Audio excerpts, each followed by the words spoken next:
Okay, hello. Oh, my hair is all weird. No one can see it, but Marcie can see it, so. Hello, everybody. Yeah. Hello, everybody. Welcome back to another episode of From the Fourth Line. My name's Emma, and I'm joined, as always, by my lovely co-host, Marcie. Hello! And before we dive into Leafs versus Jets 2 Electric Boogaloo, it's episode 20. Is it? This is our 20th episode. Oh my god. Technically, we recorded 21 because of the bonus World Juniors episode, but this is episode 20 of the podcast. Oh my god. So thank you to all. Yeah, I do want to say Oh, well, I do want to say then shout out, throw out a big thank you to all of our lovely listeners who've been listening since the first episode, or if you haven't been listening to us since the first episode, thank you for joining along and finding us if you weren't already just followers of us on Twitter or my parents or my cousins who also listen to the show. Yeah.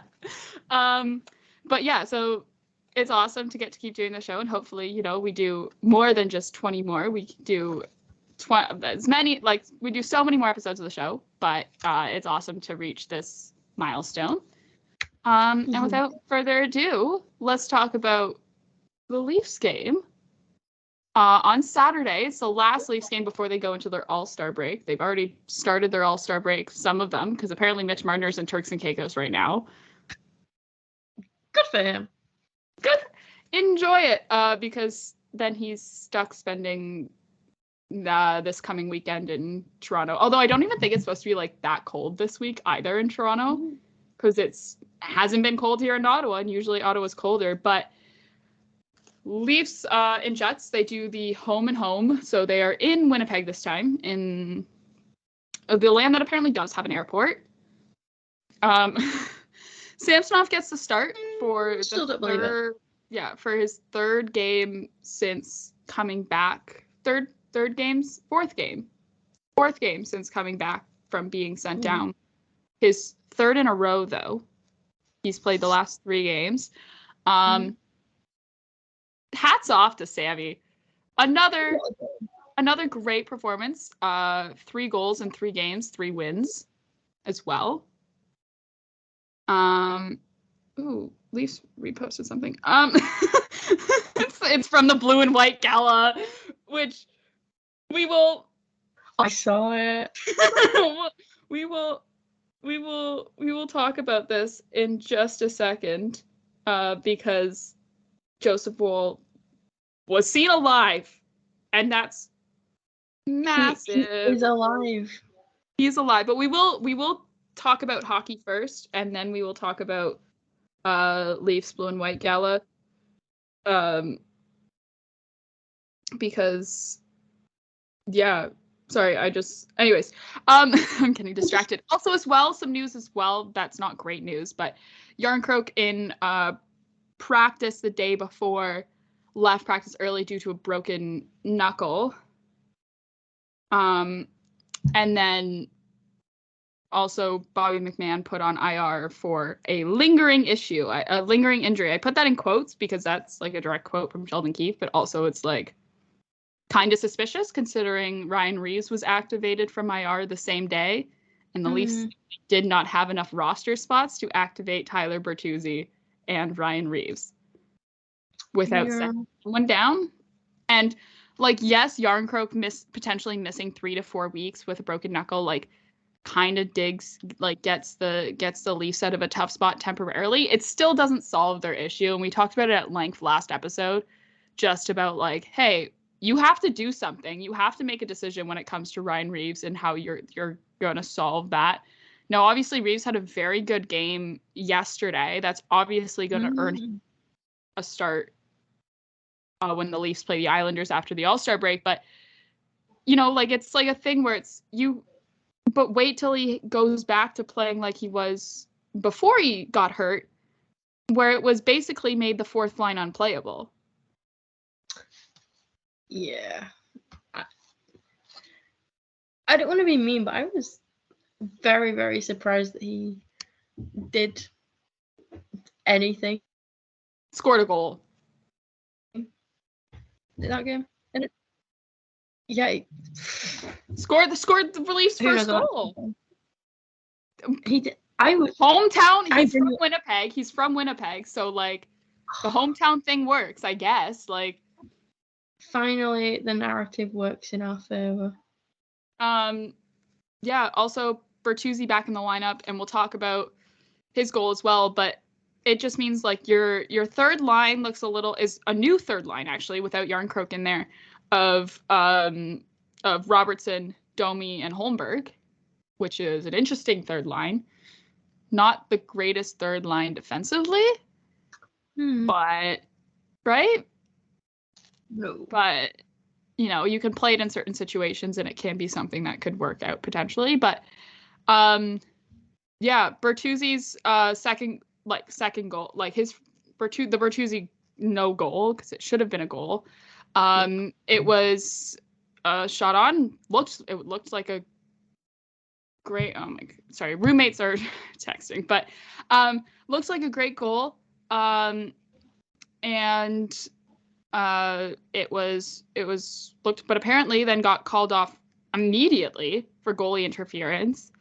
And then you look and you're like, where's the goalie interference? Obviously the Leafs should, like, I'm not saying the Leafs made a bad decision in challenging it, because if you do look at the replay, William Nylander gets cross-checked into Connor Hellebuck.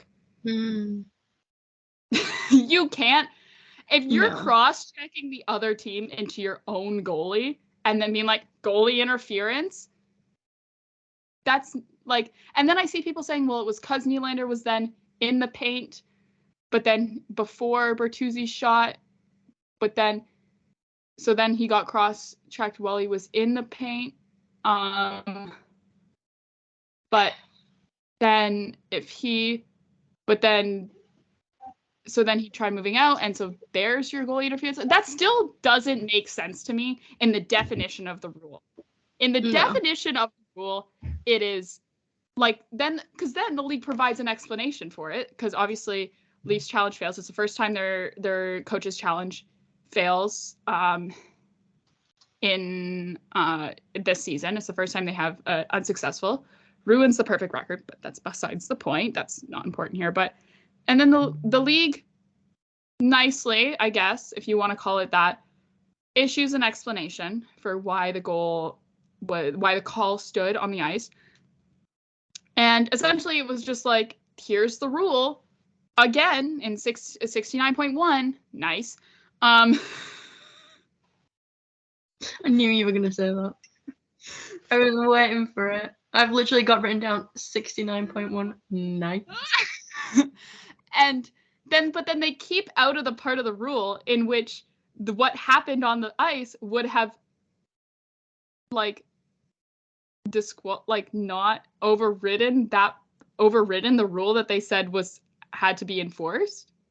Because if you read the rule now there's actually a little bit of drama over this, because it was like originally posted by Elliot Friedman, but then turns out Elliot Friedman stole the picture from like someone else on Twitter. I found this out like hours after the game, and then the person was like going after Steve Dangle because Steve Dangle used it in the LFR, and I'm sitting there like, first of all, Steve probably got it from the Elliot Friedman tweet, because I'm willing to bet money that Steve Dangle has Elliot Friedman's like tweet notifications turned on. Oh yeah. Right?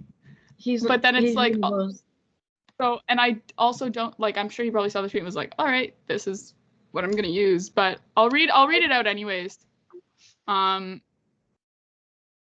I can, hold on, just gotta. Here we go. So the explanation from the NHL was a video review supported that the referee's call on the ice that Toronto's William Nylander impaired Connor Hellebuck's ability to play his position in the crease. The decision was made in accordance with Rule 69.1, nice, which states in part, the fact that you're saying in part in your own sentence and your own explanation means that you're only giving part of the rule. that goals should be disallowed only if, one, an attacking player either by its positioning or by contact impairs the goalkeeper's ability to move freely within its crease or defend his goal. Which, yes, like William Nylander was in the new blue paint, he did make an effort. He did make contact with Connor Hellebuyck, but Connor Hellebuyck had recovered and had gotten back in position by the time Bertuzzi took a shot. And also, William Nylander was outside of the blue paint when Bertuzzi took his shot on net. So if we're going with the old like 90s rule of like if you even have like a toe inside the blue paint, the goal gets called off. It's not relevant here. This is in the same. Now here we go. This is in the same rule. This is still Rule 69, which is goaltender interference. It's Rule 60. Love that. This is still the same like sub point 2. This is still within 69.1. It's literally 2 paragraphs down in the rule book. If an attacking player has been pushed, shoved, or fouled by a defending player so as to cause him to come into contact with the goalkeeper, such contact will not be deemed initiated by the attacking player for purposes of this rule, providing the attacking player has made a reasonable effort to avoid such contact. Now, if I say, well, he didn't make a reasonable effort to avoid such contact because he was cross-checked from behind. Is he supposed to have eyes in the back of his head now that can see when some other, and supposed to like sidestep out of the way? Literally, it's when will we get consistency? Like, what is goaltender interference anymore?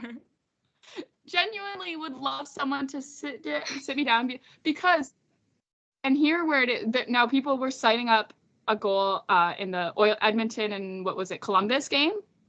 Was it Columbus? Yeah. Where it was the exact same thing and it got called a goal. Yeah. Right? You know, here's the real kicker. Here's the real kicker. You know who reffed that game? Oh, do tell. The same ref of the Leafs and Jets game. It was the same guy in both games. Oh my god. And one was called not a goal. And now I think if the call on the ice, now here, this is where the Leafs and like sport review in general, because it's the same thing in baseball. Here's where it's hard when you have to do it. In baseball, it's in a situation of a review, it's always going to go to the runner. You know, if it's something saying like, oh, who's out, and like if a base runner is getting called out and they review it, it's always going to go to the runner, or it's always going to go to the call. Like it's always going to favor the call on the field. And it's the same thing with hockey. In a review situation, it's always going to favor what's on the ice and the call that is currently in place. And it almost takes more evidence to overturn a goal, especially in something where it comes to like a goal, because of just like it's a thing. Like, you know, like it's obviously you're like, well, because you can challenge 5-minute penalties, right? So it's like, but it's always going to be favorable for the call on the ice. And I guess, yeah, you could say, well, this would totally have changed the tide of the game. Instead of it being tied 1-1 going into the second, it's going to be, Leafs are going to be up 2-1, change them, whatever. It still is wrong. Yeah. And I think the NHL not giving even an adequate explanation, like it's just one of those things where it's like, and this is like, whatever, the second time in a week that the NHL has thought that their fan base is stupid. But like, and this is where I also say, let refs have to answer questions from the media. Yes. Let us personally quiz let the media ask the refs questions after the game. In the same way where basketball, where they have a last 2-minute report, last 2-minute report or whatever, where it's like refs get asked questions. Why doesn't the NHL let media, and it like, I bet you most nights media will not have any questions for the refs, right? Most nights. But on a night like this, let the refs have to explain their decision. Let the media go, okay, but you, I think his name was like Pierre Lambert or something. You, Pierre Lambert, 5 nights ago or whatever it was, I think it was actually like 3 nights ago, reffed a game between Edmonton and Columbus where the exact same thing happened and it was called a goal. Explain yourself.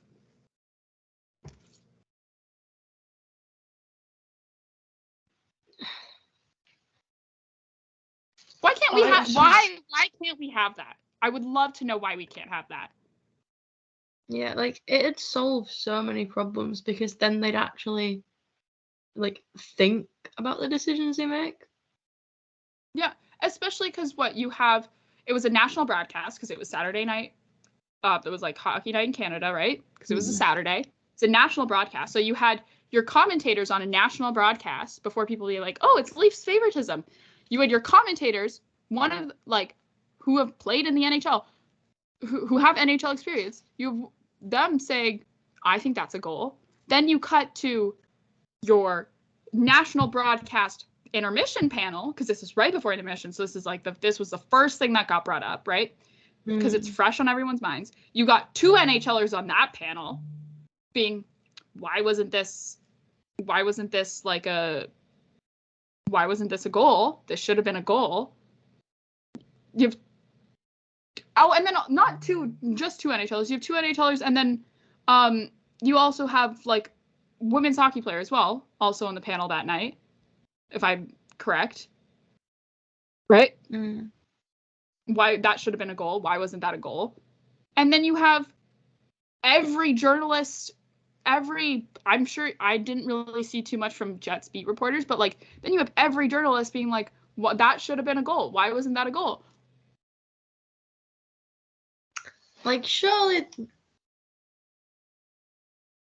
maybe that tells you something about your reffing. Yeah, like if they're all confused, if they're all confused as to why it wasn't a goal, then maybe you did something wrong. Not one person was like, I didn't see one person be like, actually, no, the NHL got it right. Now maybe there was Jets fans. I don't follow a lot of Jets fans on Twitter, so I don't really see a lot from Jets fans, and I have Jesse Pollock blocked. So, right?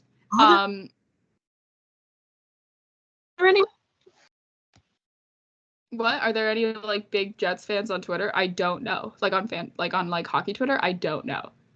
Yeah. I don't think I've seen any. Not on the part that we're on, and we're on we're not on your uncle's hockey Twitter, so no. But I saw everyone be like, why wasn't that a goal? It's just it doesn't matter at the end of the day because Leafs still won. Yeah. Like we can't complain too much at the end of the day. I think it's just more of like I think from day one of this show, we've always been saying we want more consistency from the league. And this is just one of those another example of the lack of consistency we receive from the NHL in terms of officiating.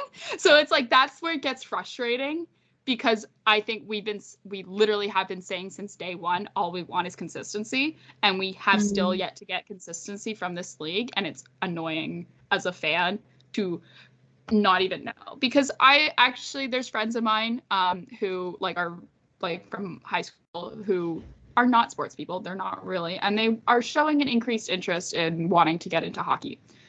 It may be because of the Jeremy Swayman edits I'm sending them, but that's besides the point. But they were like, oh, Emma, like, could you like explain to us? I was like, yeah, like I'll make you guys like a PowerPoint or whatever, because I love making PowerPoints. I was like, and I'll explain to you guys like hockey, and I'll like let you guys I'll explain it to you, and I'll let you guys like pick like a team that you want to support and like help you figure that out and all these things and like help you understand, different things and like what it means and stuff. Except then something like this happens and you're like sitting there like, how do I, and then you're like, and they're like, hey, what's this? And you have to sit there and be like, I don't know. Like I was watching the game with my boyfriend and my roommate, both of two like do enjoy like watching a hockey game, but they aren't as big of fans as, or have been watching it for as long as I have. Like they still like have questions about like how certain things work and like they just don't know. And I'm sitting there at the review yelling at my TV, that's a goal. That's a goal. Where's the goalie? Like he was cross-checked into the goal. Like, and then it gets called off and they look at me and they're like, what happened? And I was like, I genuinely cannot tell you because I don't understand, because as stated in the rule book, it's not goalie interference, but apparently it is. So anyways, it's just, you want to grow the sport, and you want to make it accessible for more fans to get into your sport, but then you do this. You do this, and it makes it hard for new fans who just don't know that sometimes this is what the NHL is like. Makes it really, really hard for then new fans to be like to understand what's going on in your game, and it makes it frustrating if you're trying to learn something and you just don't understand it. Yeah.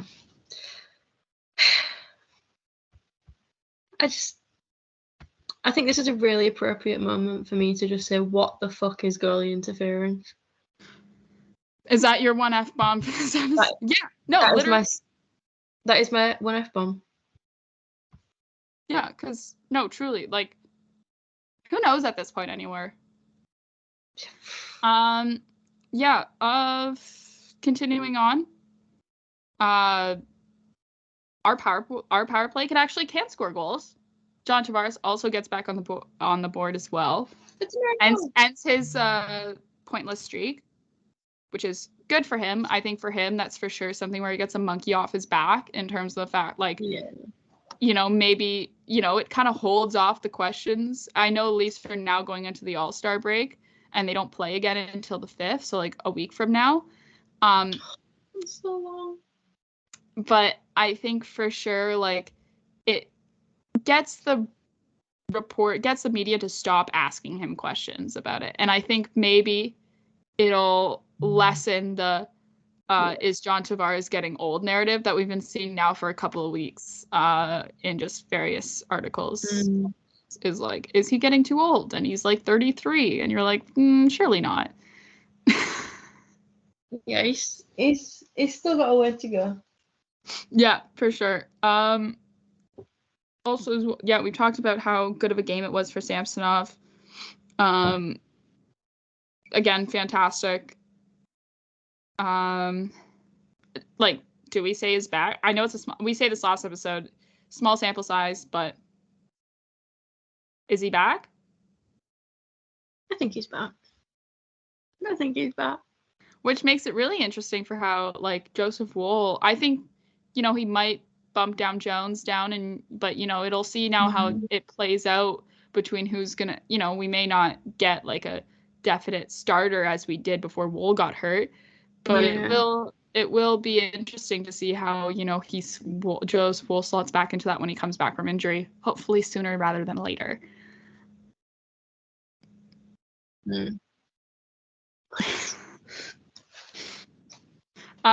Also as well, Austin Matthews scores.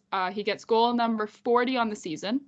He also gets career point number 600, which means he passes Mitch Marner for the fastest Leaf to reach 600 points, doing it in 527 games.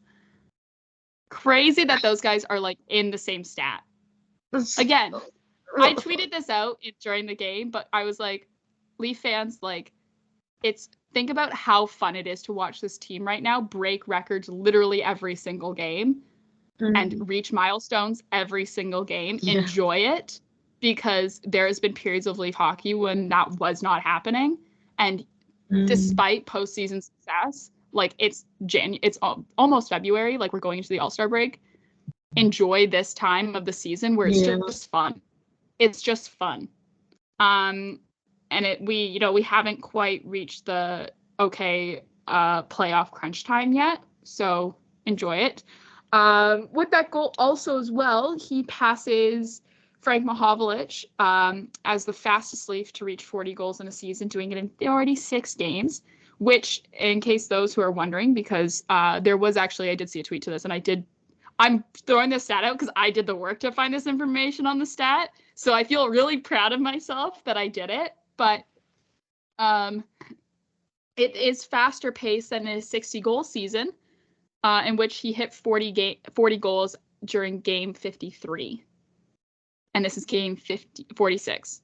So it is still possible for him to hit 50 and 50. He has 3 games left to do that, because the true 50 and 50 is within the first 50 games of the Leafs season. And he did miss 1 game from when he got the Leafs bug, so he's only played 46 games. But the Leafs, this is game 47 for the Leafs. So if he does go on an absolute tear and score 2 hat tricks and a dick trick in the next like 3 games. He can hit 50 and 50.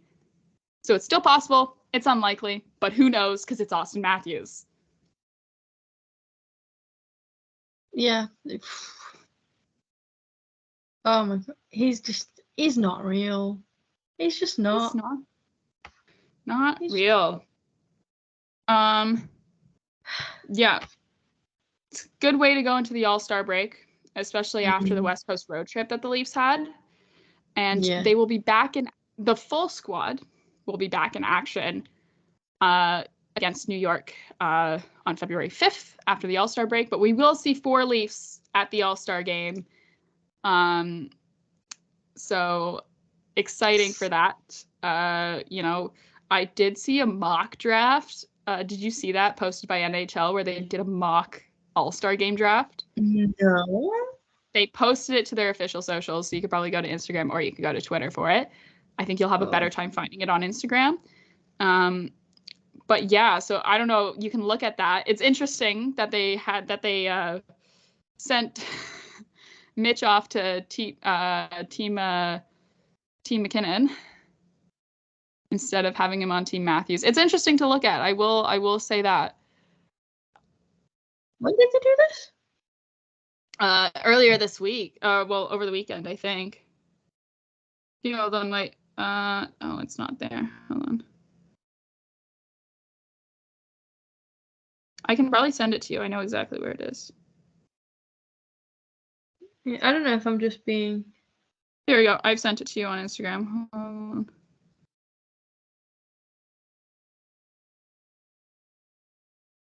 Well, thank you. I've just realized I've not replied to any of your messages for a while. Oops. Perfect. All right. Yep. Oh, interesting. How dare they split up Austin and Mitch? That's criminal. But also this implies that William Nylander won the bribe war. Yeah. And that Quinn Hughes wanted to pick Brady.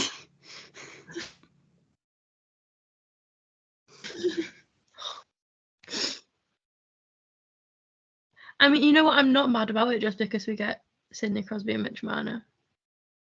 Yeah, the thing that I just am like interested on like how you decide like how like what would be your decision making process? Is it like you rank the players and then you're like, okay, this is how it'll go, or what? Like, or do you do it purely based on like you take a player ranking and then you're like, okay, 1, 2, 3, 4, 1, 2, 3, 4, 1, 2, 3, 4, or do you like take into account like personal like, you know what I mean? Like you take into account like personal connections and things like that, being like, yeah, no, Quinn Hughes is very obviously going to pick Brady Tkachuk because they're friends. And like Quinn Hughes was like, was a groomsman at Brady Tkachuk's wedding. Like the whole Hughes family was at the Tkachuk wedding. Like, do you take into account that? Like, that's what's just really interesting where it's like, you know what I mean? Like, it's like, are we just going for besties? Selecting besties, because it's also it's yeah, like it's yeah, like no, just like let them all pick their best friends, and then they like 3 teams will fight to the death over Mitch Marner. Yeah, I just still laugh a little yappy dog on the team. I laugh at it though because why did they make the Hughes brothers co-captains when none of the other teams had co-captains? I still don't and this may be something we never get an explanation from the NHL about, but I would love to know why. Was it like a thing where it was like they sent out the email to Quinn and Jack and they were like, would you guys like to be like captain and assistant captain? And Jack replied with, no. The only way I'm doing it is if I get to be a co-captain. And Quinn had to be like, ugh, fine, you can be the co-captain. I would just love to know. Yeah, they truly eldest daughtered Quinn Hughes. Oh, absolutely. They really did. It's like so he's funny. in a full experience now. Because I'm sure it's purely just like a title thing too. Like that's the thing, is it's purely just a title thing, right? Oh yeah. At the end of the day, it's purely just a title. Why did it matter that much? But yeah, we'll see after the All-Star break. There's going to be some roster moves to this Leafs team, and obviously also there's some talks about Leafs engaging in a trade. Who knows? We'll see. Trade deadline's like a month away. Also as well, I don't want to see any trades. I don't want them. I think we're still traumatized from last year's trade deadline. So deeply traumatized. Rasmus Sandin, we miss you. Who, by the way, scored a goal. I think it was his first goal of the season last week, if I remember correctly. Look at him go. But I think also like the best follow you can do on like the best Twitter follow you can do is follow Rasmus Sandin's dad, Patrick, who just purely will tweet out how much he loves Swedish hockey and his sons, and that's it. A true Leafs legend. True Leafs legend, Patrick Sandin, which, by the way, yes, Rasmus Sandin's goal was his first goal of the season. He was out for a little bit with like illness and then an upper body injury, but yeah, miss him here, that's for sure. Especially, thinking about like William Nylander's extension. Can you tell the Leafs blueprint just came out today? Leafs blue and white gala was last week on Friday, right? Because then the Leafs played the next day, and I was like, bold, they're gonna play the next day after the gala, which I'm sure had an open bar. And it was casino themed, so there was like some blackjack tables, some roulette tables, some poker tables, and then I guess there was a player poker tournament going on, won by Ilya Samsonov. So he's picking up wins on and off the ice. Also, we got our first Joseph Wool sighting in what feels like 3 weeks. As our Joseph Wool insight reporter, Marcie, would you like to take it away? Oh my God, he's alive! We got the most incredible, beautiful, wonderful clip. I don't know where I was when this dropped, but I wasn't actually on Twitter, so I came back to like 3 different people sending me the video, being like, "Oh my God, have you seen this?" One of them being me, by the way, too. Yeah. We got a lovely video of him playing the piano in one of my favorite suits of his. So I think he did that for me. Second. It's my second favorite suit of his. The green one. Yeah, you read my mind. Yep, the green mix. The green suit is the best. I love. Oh my God, the green suit. I'm just like I honestly though, the thing is that is kind of surprising is that like he hasn't brought out, maybe we just haven't seen enough of his suit pics, but we haven't seen the blue suede shoes. We have, and I hope he burned them. I hope I hope they got lost in luggage somewhere, never to be seen again. It genuinely still baffles me that he would pay for a custom pair of shoes. Yeah, because those were custom from Mitch Marner's shoe guy. From Mitch Marner's shoes guy, like Mitch Marner's shoe guy, because of course Mitch Marner has a shoe guy. I still have nightmares about it. But yeah, so it was great though. There's a bunch of content online. It was like mostly on MLSE stories, but yeah, Joseph Wool performing the theme to Interstellar, which for those diehard Joseph Wool fans or members of the Joseph Wool fan club, It is the same song that he performed on the piano in the bubble during the 2020 playoffs in the bubble. That was originally posted. Was it? Oh my God, I'm gonna stumble over his last name. Casimir. Oh my God, what's his last? Starts with a K. Kazua. I'm gonna butcher his last name, and I feel really bad for butchering it. But a Leafs legend. Leafs legend. In his own right. Kazikuo? Kashmir Kazikuo? Anyway, Casimir Kazikuo, he is currently on a PTO with the Laval Rockets, and I think he's actually playing quite well. He is. And also, if you don't follow his wife on Instagram, do. Or TikTok. Or TikTok. I love her Instagram. Like, yeah. They have a really cute daughter. Chat. I'm like, she's so mean.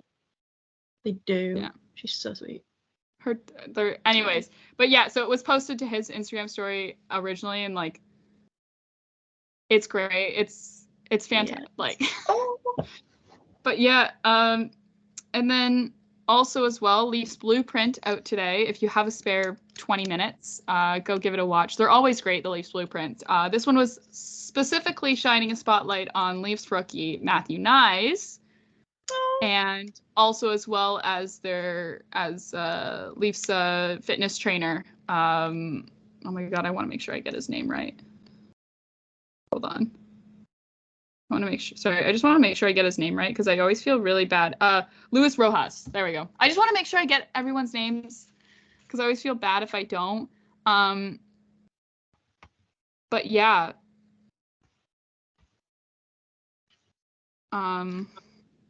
It was such a good blueprint. It was a really great blueprint. Showed us, Matthew Nyes gave us an MTV Cribs tour of his new digs, now that he's out of the Tavares basement, but then still keeps clothes in the Tavares basement so that he has an excuse to go back, which, like, you can he's not in college anymore, but he still has the mindset of a college student, because yeah, I also keep clothes at my parents' house, so I have an excuse to go back for free food. And then also, you know, William Nylander, literally the day Nylander's new contract gets announced, he's like asking, being like, oh, so where are we going out for dinner? Where are you buying me dinner from? Which, like, I'm like, yep, respect the hustle for free food. And I love it. Oh, it was such a good blueprint that I paused World War III for it. Like, and it was just nice to watch.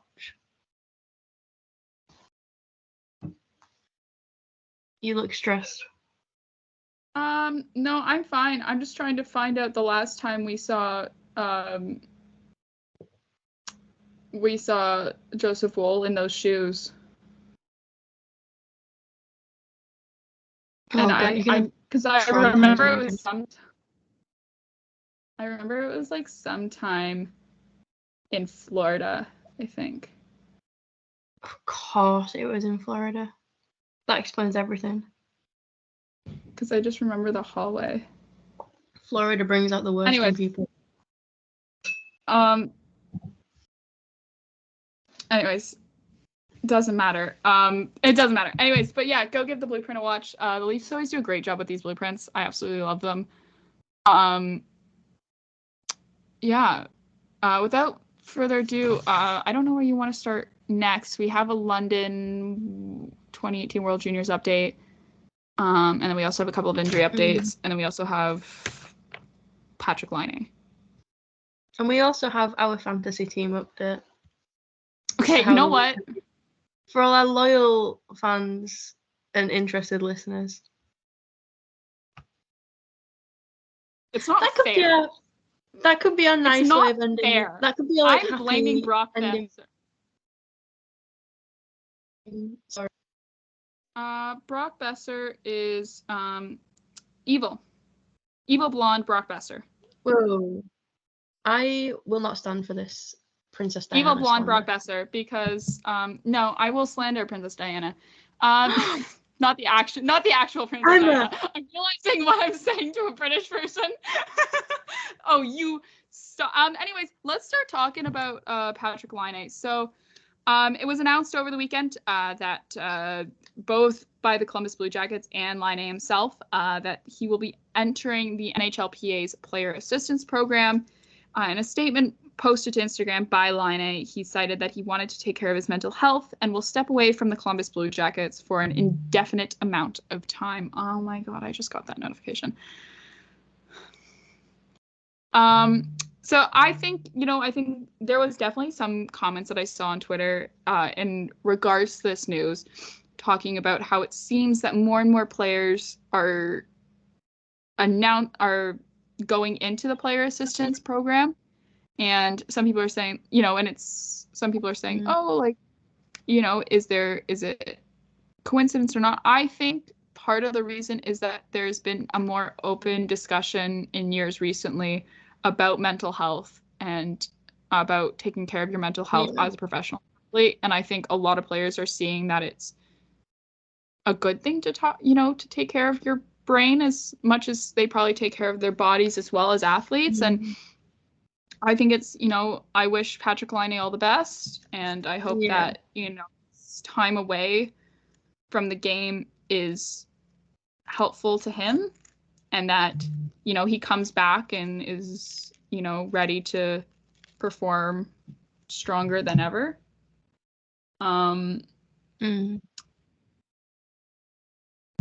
But yeah, so. Oh, you know what we didn't talk about? I'm just realizing that now. So yeah, Simon Benoit. Yes. I don't know how we totally forgot about it. I have it written down. I also have it written down as well. Did I miss that? I think I missed it because I had it written above Austin Matthews, and I kind of wanted to go chronologically. So yeah, that's all about Patrick Laine. Maybe we'll just do a specialized Simon Benoit segment right here after let's talk about Patrick Laine. About saying that I was going to talk about how solid he's been down the stretch for this team and how reliable he's been as a shutdown guy for Keefe to throw him out there in the Leafs defensive zone. Finally got his first goal against Winnipeg, against the Winnipeg Jets. Benny and the Jets. I tweeted that out, and then the Leafs tweeted that out, and I was like, I'm on the same page. Benny and the Jets. A great song by Elton John. Love Elton John. See, I don't slander British icons. I support my British icons. I'm sorry, can we just rewind maybe a minute to when you said you do not support Princess Diana? I support the Princess Diana. I do not support Princess Diana Brock Besser. There's a difference. No. You do not support Princess Diana.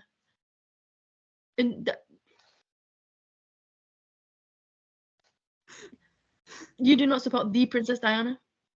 No, I do support the Princess Diana. I do support the... No. You're Look, I have it in writing. Anyway, Simon Benoit empty net goal. Way to go. Congrats to him. Long deserved. So, he can score goals as well as hit bodies. He can. He can. You know what? Again, another monkey off the players. Not that I don't think his first goal as a Leaf was a monkey on his back sort of thing. I think, he was exceeding expectations that had been, I think so. I don't think a lot of people expected much from him when he signed with the Leafs, but I think it's for sure something where you can be like, well, he scored a goal now. So, definitely quickly has become a fan favorite. In Leafs Nation for sure, Simon Benoit.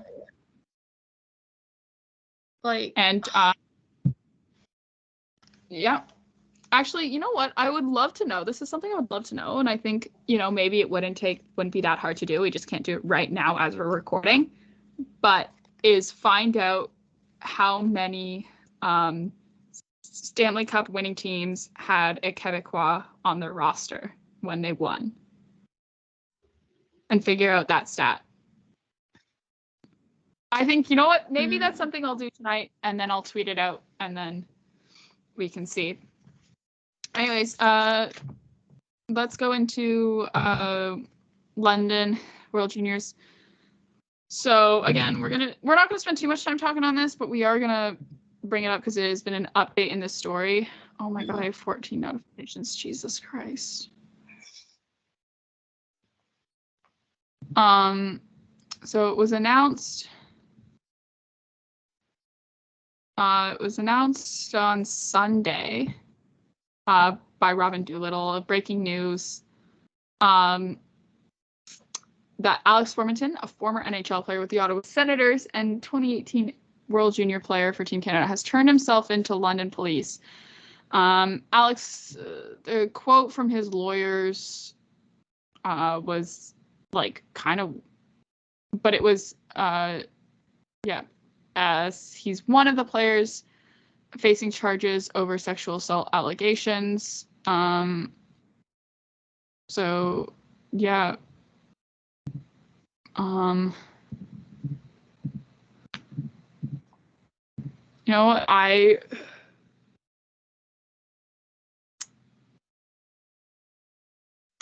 think a lot of it was where it was like, sorry, I'm just trying to find a certain thing where it was like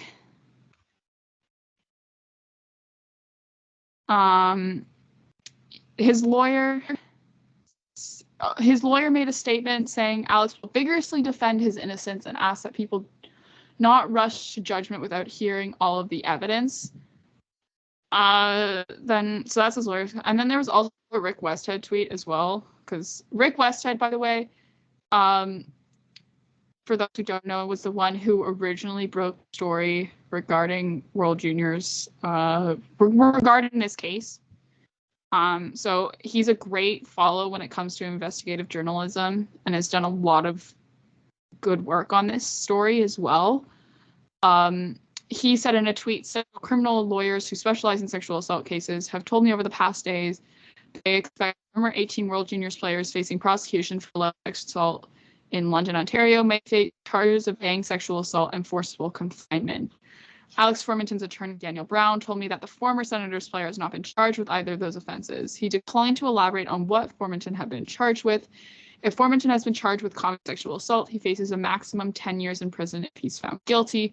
People convicted of gang sexual assaults face a maximum of 14 years. Toronto lawyer Alison Craig told me it's not uncommon for sexual assault charges to be upgraded after they are laid. So that's the Rick Westhead tweet. So I'm just going to state this based on the lawyer's comments and the lawyer's statements, specifically the part where it says not to rush to judgment. As a podcast, we cannot assume and judge because we're here to, like, you know, we have to work within the facts as a podcast, but as people, we can. As people, we can judge and assume all we like because people are not the criminal justice system. Yeah.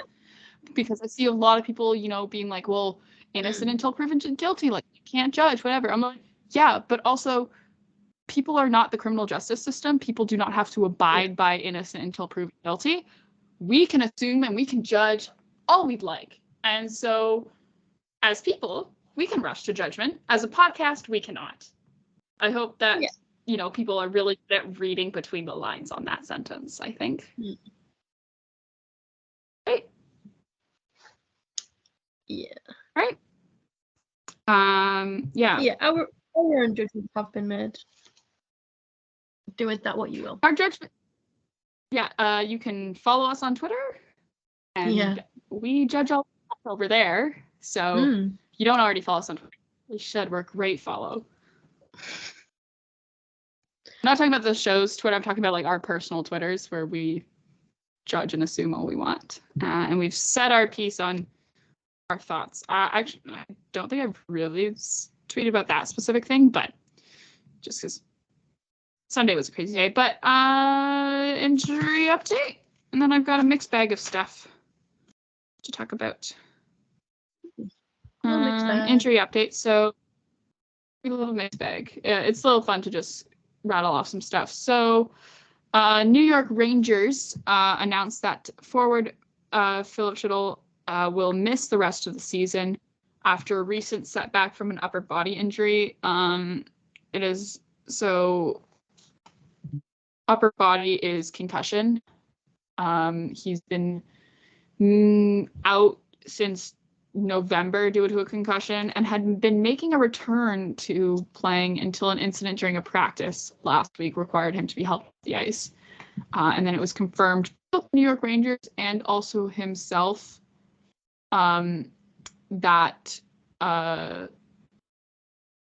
he will take the rest of the season off to really make sure that he is good to go for next year. So in his statement, he said, "It's been the hardest 3 months of my life. It has not been easy for my family, closest people, and of course the whole New York Rangers organization, but we got to stay positive even with these tough moments and just think of what's ahead of us. Thank you all for the nice messages. I'll come back stronger than ever." It's unfortunate because he is still fairly a young player. I think he's 25?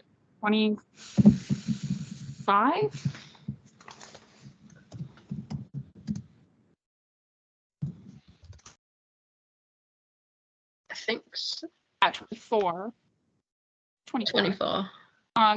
He's 24, so he's still fairly a young guy, and concussion symptoms are no joke. And it's just unfortunate because you know why he's having to take the rest of the season off, and you see Gary Bettman say that in the NHL does not lead to CTE, and it's frustrating and annoying. It sucks. And, you just sort of hope that this league can deal with concussions and concussion-related symptoms and can improve in that aspect. And there has been, improvements. But it's like when something like this happens, it just sort of reminds you, hey, not enough has been done, that a player is, that there hasn't been enough put into concussion safety. Yeah. And then also, I don't know how much information you have on the Adam Fantilli news. So in take this one. Last night's game, he took a skate blade to the back of the leg, which looked very painful. And it has been reported today that it cut the back of his leg, and he left last night's game on crutches, which is not a good sign. But at least he was still kind of on his own 2 feet. He's not playing in tomorrow's game. Yeah, tomorrow's game.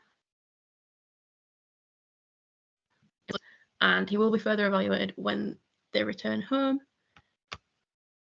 But yeah, I really feel bad for him because it looks painful. And yeah, so he's out for now. Hopefully he's back sooner rather than later. Yeah. It's never a good sign when he's seen leaving the rink post-game in a boot and with crutches. Yeah. No. I remember the last time a certain young player was seen leaving the rink post-game in a boot and with crutches, and he is still out. La la la la la, I can't hear you. And Marcie's wearing his jersey. I am. Yeah, we didn't mention this at the top of the show because we hopped right into talking about Leafs and Jets. But me and Marcie are wearing matching Hockey Fights Canada Leafs jerseys that are signed. Marcie's in Joseph Bowles. I am in Morgan Riley's. Hockey Fights Canada. Oh. But yeah, so big fan of the color purple. Oh yeah. All right, so let's do some miscellaneous stuff. Quinn Hughes hit 60 points. Way to go, Quinn. Becomes the first defenseman this season to do it. Big day for Zachary Song. Yeah, big win for eldest daughters everywhere. Zach Parise signed a 1-year contract with the Colorado Avalanche. It's like $885,000 or something like that.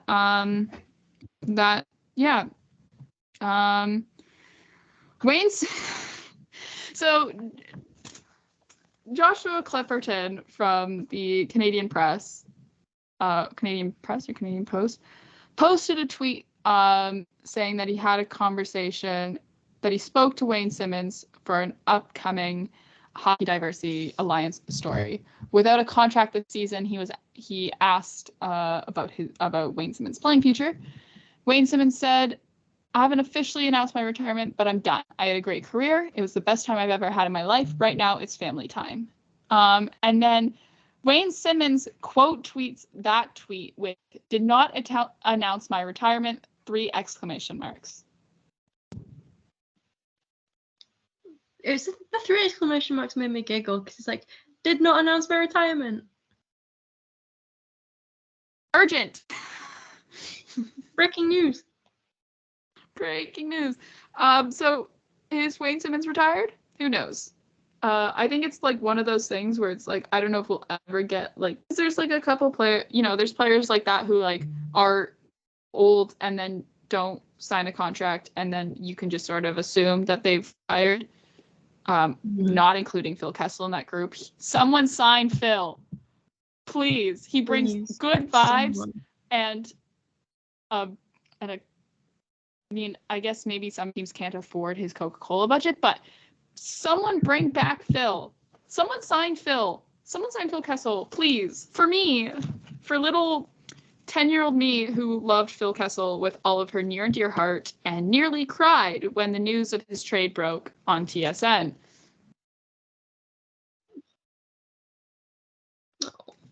Do it for me.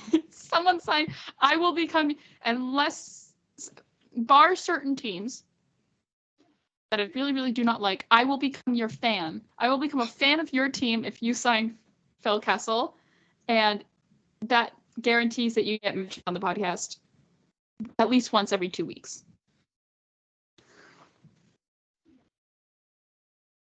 Exactly. You can join an elite group alongside Minnesota Wild. That's a privilege. It's a privilege. Truly. Yeah. Also, as well, I written this down because I thought this was a little bit fun. Mostly inspired by Jonas Brolin and Joel Eriksson. On vacation in Costa Rica. Where should NHLers go for vacation? Which NHLers deserve a well-needed All-Star break vacation? I personally think that every single player that I have ever formed even a slight emotional attachment to, I really think they'd love like the sun and the sand and like the lovely tropical weather of Manchester. It's a really good way to wind down and relax. You know, we have Lidl. And we have Lidl. We have a pretty good Lidl. We have Tim's that's better than Canada.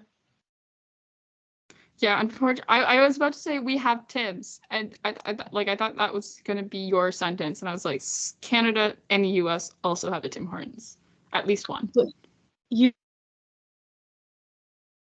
don't have to Tim Hortons. No, okay, but you know where else has a British Tim Hortons? Milton Keynes.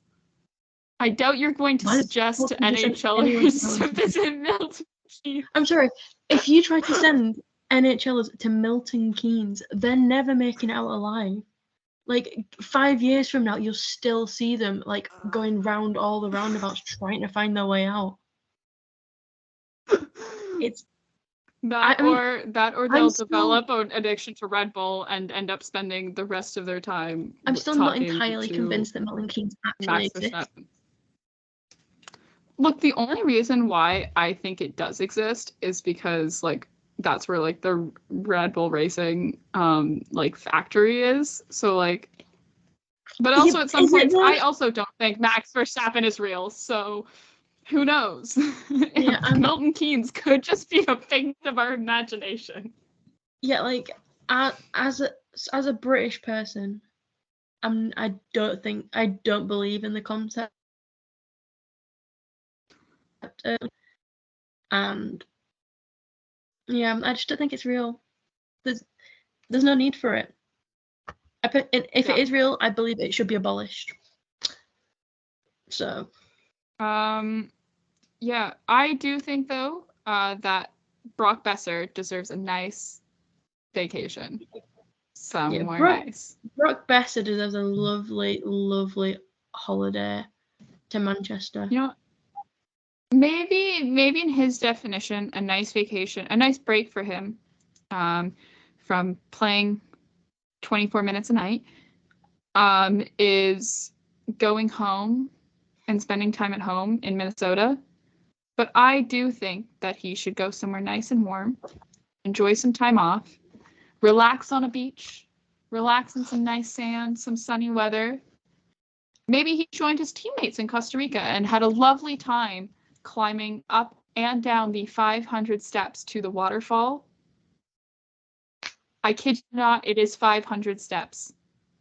I've done it. Not fun. That's a lot of steps. Yeah, because it was really funny though because so Joel Eriksson posted that picture to his story. I tweeted it out so you can find it very easily. He posted a picture to his story, and I was like, and it said Costa Rica. I was like, wait a minute, that looks very familiar. That's a very familiar waterfall. And I'm like, wait a minute. And then I go through my family my pictures from my family's trip to Costa Rica last year. If you're wondering where I was when the Ryan O'Reilly trade got announced, I was in Costa Rica on vacation and got that notification. But I was like, wait a minute. And then I realized I have been there. It's a lovely waterfall called La Fortuna. Very nice. You can swim in there. The only thing is it's 500 steps down and back. Like it's like one way is like 400, like 500. I Googled it actually when I was at work today. It's 490, but 500 sounds way cooler. And like, what difference does 10 steps make? A lot of anyone who does 500 steps. Because you do it twice. So you do almost 1,000 steps. Twice. Because I have battled the 199 steps at Whitby multiple times, pretty much every summer. Still get out, still get tired, still want to give up halfway, still do it every time. It's nice though going down because when you go down, you're rewarded with, hey, we can go swim in this water, like in this waterfall. Yeah. It's not, however, nice going back up because then you're like, oh, I've sweated all that much and now I've got to go sit in a hot car to get driven back to our hotel. Yeah. Still, if you do find yourself in Costa Rica, do highly recommend going to La Fortuna. It's very, very nice. And very cool because waterfalls are cool. Yeah. And not to push the Manchester agenda, but we also have a really cool waterfall. The street, someone's drain pipe's leaking, so all the rain just falls down from that. It's a lovely sight. It's right next to the communal street bins, so you get a really good experience of the wildlife, such as rats and foxes. Yeah. Perfect. Nice. Also, who else do you think should go on a nice summer? Well, a nice vacation out of Brock Faber. Well, we've just said Brock Faber. We have. My brain's not working. It's been a long day. I'm tired. And I immediately... That's how much... He deserves 2 breaks. He deserves 2 brave for how hard he's been working. I personally think, like, it's hard because I think all the players who I think should go on a vacation are unfortunately having to go to Toronto during the All-Star break, which isn't necessarily a bad thing, but it is supposed to get down to like, oh no, it's supposed to be like -3 at its coldest, and that's -4 on Friday evening, and that is the coldest it'll get besides like overnight and morning temperatures, but like I doubt that all weekend. I think also it's not supposed to snow or rain. I think these NHLers will have a perfectly fantastic time. I'm gonna need you to stop with the slander that's happening right now. It seems like a perfectly reasonable temperature. It's not slander. If you, it is so not true. You're putting words in my mouth. But who else do I think should go on a vacation? Oh, I think Connor Ingram. Yeah. He deserves a true. Yeah. You've been holding down the fort in Arizona for the Coyotes. I think he deserves a vacation. You know who else? I think, Panarin's going to go on a nice vacation. I think. He's not going to the All-Star game. He should go on a nice vacation. Yeah. He deserves it. He does. I'm like trying to think. I'm like, everyone who I like think should go on vacation is going to the All-Star break, but also players, have been off for a couple days already, and only 7 teams are in action this week. You know what? Maybe Claude Giroux should go on a vacation. Enjoy it, Claude. Yeah. Okay. Yeah. Well, I don't know about you, but is that all we wanted to talk about this week? Oh, not this week, this episode. I think it's time we discuss our fantasy results. I think we're out of time. Oh, look at that. It's been an hour. Oh, wow. That's such a shame because I don't think we are. I think we're out of time. And as someone who outscored you by 40 points, I think that I'm right. You know what? The 40 points? The 40 points is Nathan McKinnon and Brock Besser. That's who I'm blaming this loss on. Points, Emma. That's who I'm blaming this on. I'm blaming that on them and the fact that you cheated. And not cheated. Actually, no. You picking up Ilya Samsonov was perfectly reasonable.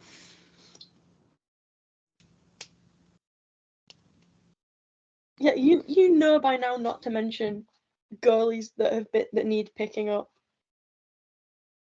Whilst I know I can't. It's like I can't even like notice how the only goalie that I mentioned was the one that's currently on my fantasy team. When talking about players who need a vacation, that was purposeful. That was on purpose. I've got my little goalies. I've got my goalie collection now. Now, okay, you won, but like I think we still like face off against each other like at least once more time before the season's over. Oh, I can't wait. Yeah, we. So. Oh.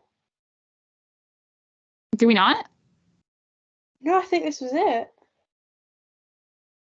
Really? Oh. That was it? Wow. Oh, so. Oh. We summed up. I lost the first one. I won the second one. And I won the third one. Would you look at that? I don't like it here. This is mean. I'm actually surprised that our fantasy season ends in March. Yeah, and like then the season goes on for another like month. It's devastating. What am I supposed to do with myself? I don't know. I'm still actually, you know what's It takes the me one longer time to stay celebrating. I'm thinking about that one about 2 weeks ago where it was like I was like 159 points in a week. That's insane. Ooh. Whoa! Breaking news on the pod. Breaking news. Sabres winger Jack Quinn underwent surgery today You want to take it? in the lower body. Oh, I'm reading it right now. Sabres winger Jack Quinn underwent surgery today on the lower body injury that he suffered Saturday in San Jose, sources told the Buffalo News. He's expected to be out for approximately 8 weeks. That's unfortunate. Poor guy.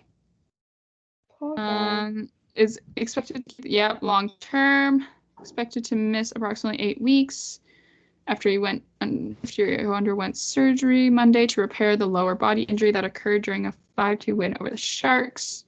It's a brutal development for Quinn, who missed the first 32 games of the season because of a ruptured Achilles tendon in the same leg. The latest injury isn't related to the Achilles, sources have confirmed, but there wasn't damage to his knee either. An 8-week timeline means Quinn won't be back until late March at the soonest. The Sabres regular season ends April 15th with a game in Tampa Bay. Blah, blah, blah, blah, blah. Significant impact. Okay, that's unfortunate. So it's not his Achilles. So I guess then you can assume it's not his ankle and it's not his knee. So like, and it requires surgery. So like the only other thing it could be is his hip.